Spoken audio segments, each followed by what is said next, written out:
The summer of 1944, Nazi Germany.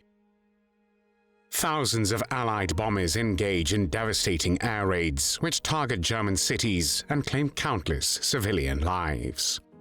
These relentless bombing campaigns not only reduce German cities to rubble, but also fuel a growing hatred among the population, sparking a desire for revenge, particularly against the British and Americans.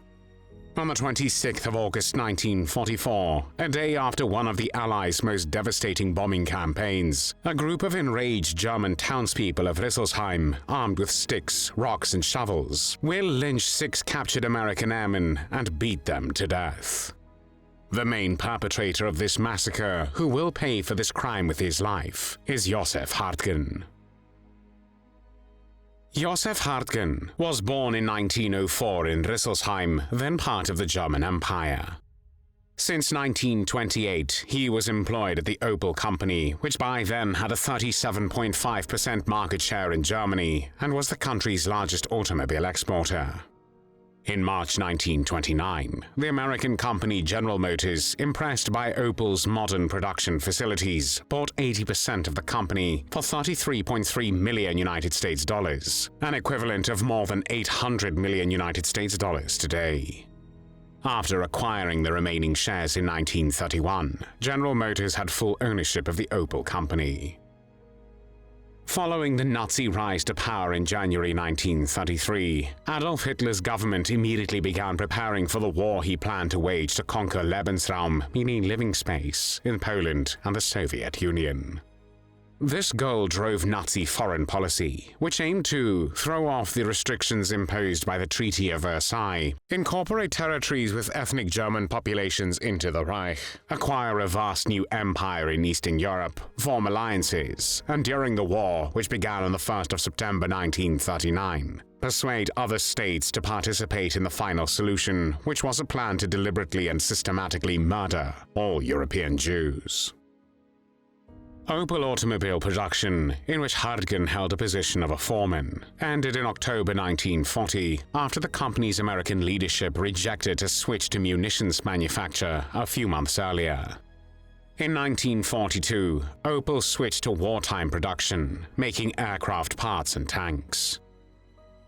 In 1944, the combined Allied bomber force began to overwhelm the Germans, and American escort fighters shot the Luftwaffe, the German Air Force, out of the sky. The Allied strategic bombing campaign aimed to destroy Germany's capacity to produce weapons, disrupt transport networks, as well as oil, steel, and coal supplies. Objectives also included destroying the German Air Force and breaking civilian morale. On the afternoon of the 24th of August 1944, an American B-24 bomber nicknamed Wham Bam Thank You Ma'am, piloted by 2nd Lieutenant Norman Rogers Jr., took part in a mission targeting an airfield near Hanover. The operation was part of one of the largest aerial formations that ever departed from air bases in England, consisting of over 2,000 aircraft. As the plane approached the target, it encountered intense anti-aircraft fire, and just after releasing their bombs directly on the target, the aircraft sustained several bursts of flak. A direct hit in the bomb bay severely damaged the hydraulic system, knocked out one engine, and left 2 others partially functional. The Wham Bam Thank You Ma'am was critically damaged, forcing the crew to abandon the bomber. The bailout order was issued, and all 9 crew members parachuted into a farm area. Among the crew, Forrest Brininstuhl suffered a severe abdominal injury during the descent. After landing, he received help from an elderly farm couple who provided first aid. Within hours, most of the crew were captured by Luftwaffe personnel and taken for interrogation. They were then transported to a nearby airbase where they spent the night. At Rogers' insistence, Brininstuhl was taken to a doctor, who operated on his stomach wound before transferring him to a nearby hospital for further treatment. The next morning, while Brininstuhl remained in the hospital, the rest of the crew were loaded onto a train bound for a prisoner of war camp near Frankfurt. As the train traveled through German towns, angry crowds gathered at the windows, shouting insults, shaking their fists, and spitting at the captured terror flyers, as they called them.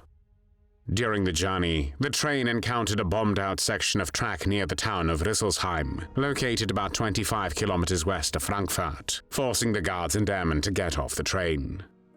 The guards then began escorting the prisoners on foot toward Rüsselsheim, expecting to catch another train beyond the damaged area. As they approached the town, it was clear that Rüsselsheim had suffered devastating damage. Just hours earlier, on the night of the 25th of August, the town endured a massive bombing raid by the British Royal Air Force, targeting the Opel automobile factory, which had been converted to manufacture airplane parts for the war effort. The British dropped approximately 675 metric tons of bombs and over 400,000 incendiaries on the city. Many of these struck the Opel plant, reducing it to rubble, while others caused widespread destruction throughout Rüsselsheim, including its historical city center. The fires from the raid were so intense that air crews reported seeing them from over 160 kilometers away, leaving half of the town's housing in ruins. Of the 198 dead of that day, all but 12 were slave laborers working at the Opel factory. Toward the end of the bombing, Josef Hartgen, who also served as an air raid warden, mobilized residents in Rüsselsheim to work together and extinguish the fires consuming their homes. As the 8 captured American airmen were marched towards Rüsselsheim, the city was still smoldering. The smell of destruction and death filled the air, and the townspeople were left grieving their losses amidst the chaos. When seeing the American airmen, 2 German women, Margarete Witzler and Käthe Reinhardt, shouted, "There are the terror flyers. They are the ones who were here last night. They have destroyed our houses. Tear them to pieces. Beat them to death. Kill the dogs. We cannot have pity on them." One of the crew members replied in German, "It wasn't us. We didn't bomb Rüsselsheim." Nevertheless, a woman threw a brick at the crew. The brick hit Norman Rogers on the left side of his head and cracked his skull. This triggered a riot during which the townspeople attacked the prisoners with rocks, hammers, sticks, and shovels. The German soldiers who guarded the crew members made no attempt to prevent the beatings. The violence escalated further when Josef Hartgen joined the mob. Armed with a pistol, he became the crew's worst nightmare. First, he wildly beat flyers with a stick similar to a hoe handle. One flyer was so badly beaten that his right shoulder and the upper part of the right side of his chest were battered, and a piece of stone was sticking in his skull. Hartgen then dragged the limp bodies of the 8 Americans to the curb, lined them up as he screamed to the enraged crowd that he would put them out of their misery. As he walked along the bodies, he shot 6 airmen in the head, but ran out of ammunition, leaving 2 of them, William Adams and Sidney Brown, alive. The mob then placed the airmen on a cart and took them to the cemetery. Upon arrival, the crowd noticed some of the men were still moaning or moving. This provoked more brutal blows with wooden clubs to anyone who appeared to be alive. Suddenly, an air raid siren sounded, and the mob fled for shelter, leaving the cart behind. It was later reported that some members of the crew may have been buried alive. During the chaos, Adams and Brown, who were not shot by Hartgen, managed to crawl from the bloodied cart and fled towards the Rhine River, avoiding capture for 4 days.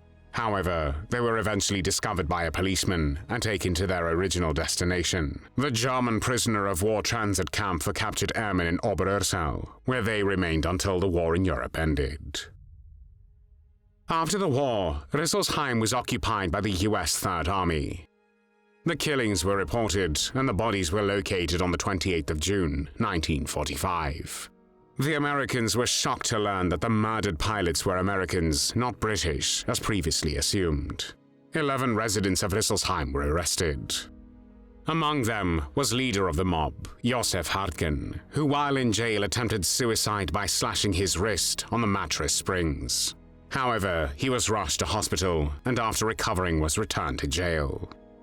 11 defendants were put on trial in late July 1945. The defense for the townspeople argued that they had been incited to commit the crime by Nazi propaganda, which encouraged the German people to take reprisals against the American airmen, and that the defendants should not bear full guilt for their actions.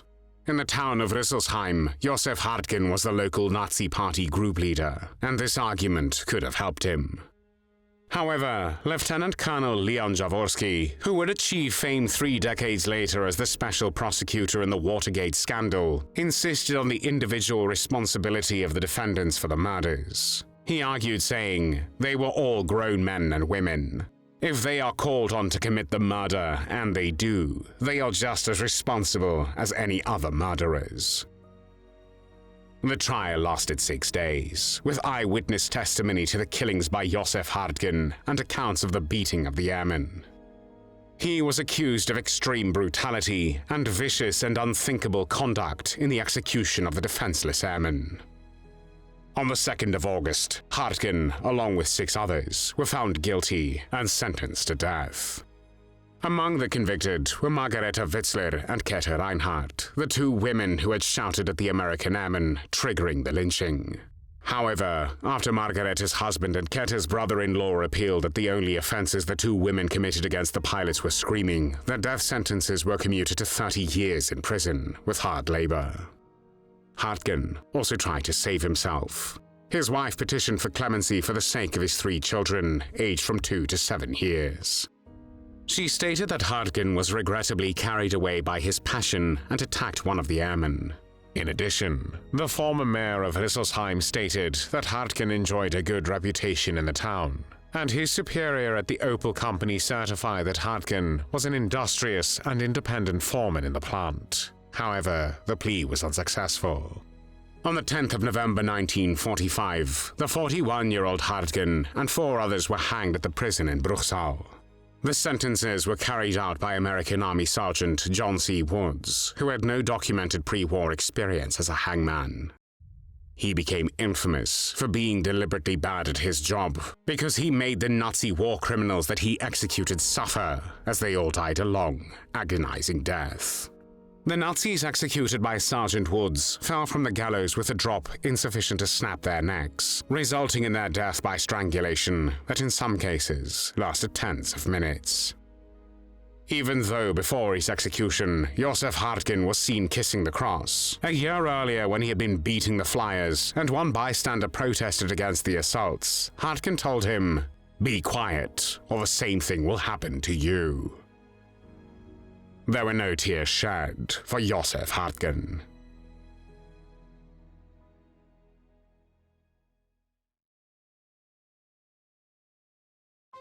Thanks for watching the World History Channel. Be sure to like and subscribe, and click the bell notification icon so you don't miss our next episodes. We thank you, and we'll see you next time on the channel.